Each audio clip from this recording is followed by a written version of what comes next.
Friends, it's Reza. Welcome to channel Reza Blade. I am here in the second week in a row I think I've filmed, and I am doing another plate review. I thought I would share with you guys. I hauled a couple of plates from Maniology this week.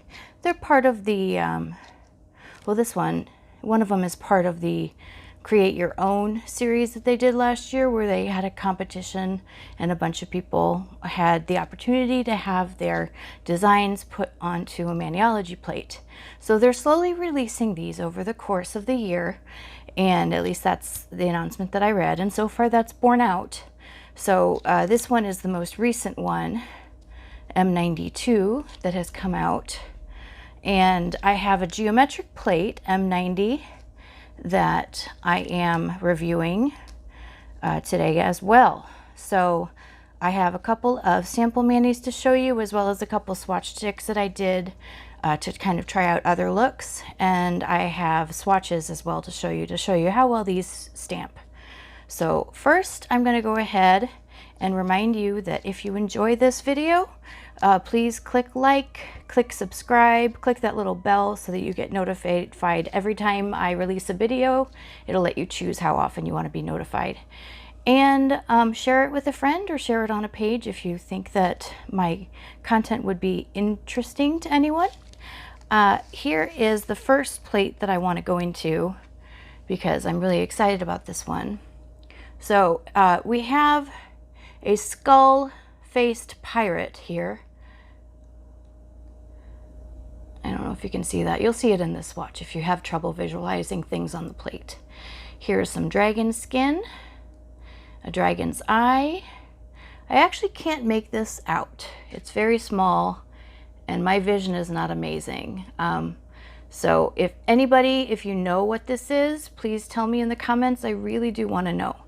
We've got a voodoo doll with some pins in it. We've got a couple of Celtic symbols. And this one we've got a couple choices for. It could be Davy Jones from the Pirates of the Caribbean, and that would be appropriate since it's next to a pirate skull, right?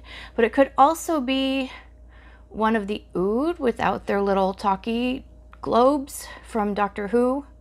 And it could also be a Mind Flayer from Advanced Dungeons and Dragons. So what is it? Maybe you decide, maybe there's a real answer, but I'm gonna move on.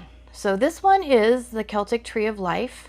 A few cultures have trees of life. It's a pretty common archetype. But here we have, this is kind of part of what helped me make up my mind.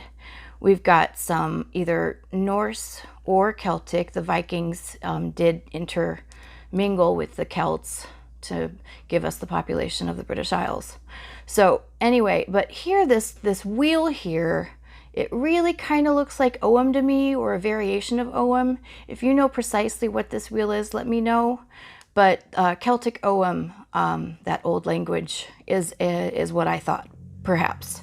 But it's positioned a little bit differently when it's written on trees and wood. So let me know what you think. This I cannot identify at all. I think it's a flourish. Again, if you know, I don't. But it is lovely. It's a very lovely image. Here we're into more familiar territory for me. We've got a cauldron, we've got some wands, we've got a very nice dragon. I'm going to skip over this for just a moment. We've got two different kinds of dragon eggs. I like this kind. I've seen some people paint some tacks with various nail polishes and sell the dragon eggs on Etsy. That's pretty cool. Anyway, got a broom for flying. You can tell because there are swirls. And I think that this is a magical chest being opened and all sorts of magic spilling out. But I also think about it, if you ever have read Terry Pratchett's Discworld series, I think about it without the luggage showing its legs. It looks like it's about as mischievous as the luggage to me. That's from Discworld. I apologize if you don't get the reference. Anyway, so that's that plate. And for that plate, my mani, I'm having some trouble with my hands today, so forgive my awkward hand positions. But my mani, I did some reverse stamping here on an ombre. A few different polishes I used to make the ombre. Nothing really very huge in contrast. I just wanted that purple, and then I did outline that with a black. So those are that. And I have there's the book here, and that is, I did forget to talk about the book. Here's the book with a magic wand, and the stars I have repurposed around my nails. I might have talked to you about this if you've seen some of my other videos that I recorded before my hiatus, but don't just take what a plate gives you prima facie or at first glance. Look around and see what you can do to use the elements of the plate the way that you visualize it, the way that you want your manicure to turn out. So that is that manicure. Does anybody else want to see a sword and sorcery plate come out from somebody? Lantern and Wren, Carly, sorry. Kaylee, because I was thinking about Celtic things. Anyway, so Carly, I know that you make some beautiful plates too, and I know that Michelle from Hit the Bottle makes some beautiful plates. If somebody who is making plates right now might want to do a sword and sorcery plate, that would really make me happy. If you guys like dragons, Carly has come out with some really fun dragon plates at Lantern and Wren. So that's that. And before I show you the swatches, I'm going to talk to you about this plate just a little bit. The first thing that I thought of when I saw this plate was, oh my gosh, it's a quilting plate. Because I used to work at fabric stores when I was going to junior college. And I used to be a designer, and I did some quilting, just beginner quilting. It never raked me in. But you know, here's the fishtail design that we've probably, if you're on Instagram, and my Instagram info is going to be in the description box if you want to look me up and check out some of my inspiration manis. And I also post, whenever I do a video, I post that on Instagram and post the manicures that I've done. Anyway, so here's the fishtail one, but a bunch of these look like quilting blocks, like quilts. So what I did was I did a quilt manicure. So I did a crazy quilt, and it's really, I didn't like it as much as I covered with nail polish flakes. Anyway, sorry. I didn't like it as much as I thought I might, but my mom and my friend Kat said that they liked this one the best. I did a couple of other sample quilting manis. I did this guy. And as you probably noticed, that my quilting manis are covered in a matte, specifically NeVerMind Polishes matte. I really love this matte top coat. If you're gonna use a matte top coat, use a regular top coat on top of it, because it tends to soften everything underneath until it dries. So anyway, but this is the matte top coat that I use whenever I use a matte top coat. This is the only product I use. So, and I'll have a link to where to get that if you are interested just below. Anyway, so here's my other one. Here's the one in white. In the comments below, tell me which you prefer. Do you like the white one? Do you like the black one? Tell me what you think. I would really love to hear.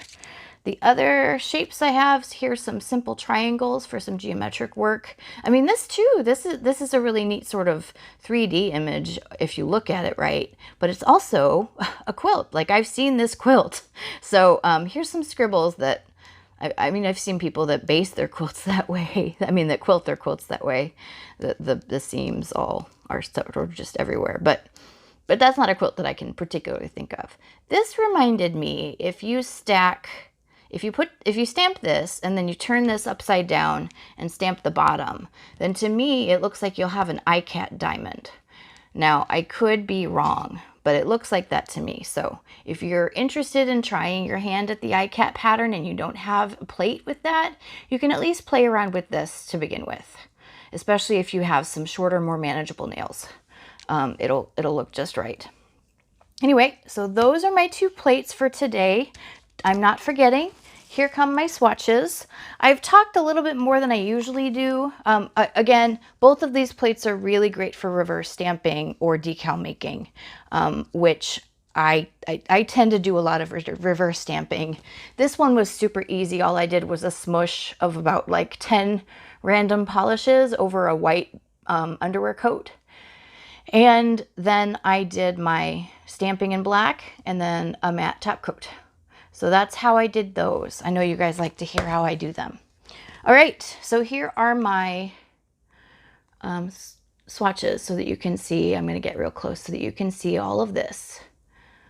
Like I said, I don't know what this is. That might be even a gargoyle or an elephant. If it's an elephant, anyway. But your guess is as good as mine on that. It's a kind of small image for me. Here is Davy Jones or the Ood or the Mind Flayer, whatever it is. Lovely Celtic tree, lovely dragons. They're shaped like the prow of a ship. And those ships look so cool with the dragon on the prow. You could Google that if you're interested and you haven't seen it. Anyway, so here's another chance to see what this is. Is it a flourish? Is it a stylized, like, two fish beside each other? I don't know. You're going to laugh at me. I'm sure everybody's laughing at me. All right, so this is the one that I said let's pause on. To me, this kind of looks like, I don't know if you're familiar with illuminated manuscripts, but this really looks like an illuminated manuscript kind of creature. They used to make these imaginary creatures for what's that next to words? It's the blank part next to words in the oh, sorry, I just lose words sometimes. Anyway, next to this actual manuscript bit, there'd be in the margins, that's the word I'm looking for. There'd be all sorts of information. I mean, there'd be all sorts of little creatures running around that the monks would paint, whether they did it for fun, whether they got bored, whatever, I don't know. But I do, anyway, that's my best guess on that one. Here's another look at that dragon, those wands, the wizard hat with the stars, it's candles. Everybody needs candles if you're going to do a sorcery manicure. We've got the wand and the book. I took out, you can take things that you don't like out of a design with a little bits of Scotch tape off your stamper. I took out these two things because I didn't like the look of them. But anyway, so here we have the other images I showed you. Here's a closer look at that. See, you can even see, if you can see that small, there's actual objects coming out of that trunk. So that's pretty neat.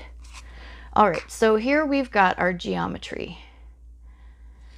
I've got that fishtail. I really love these, and to do the reverse stamping in those kind of mosaic stamps. By the way, if you're curious as to what polishes I used to test these stamping plates, these are Insta-Dry, Sally Hansen Insta-Dries.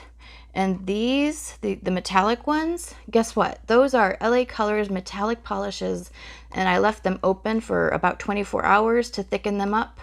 And then I've been using them as stamping polishes ever since. So that's exclusively for stamping polish today. I have used non-stamping polishes.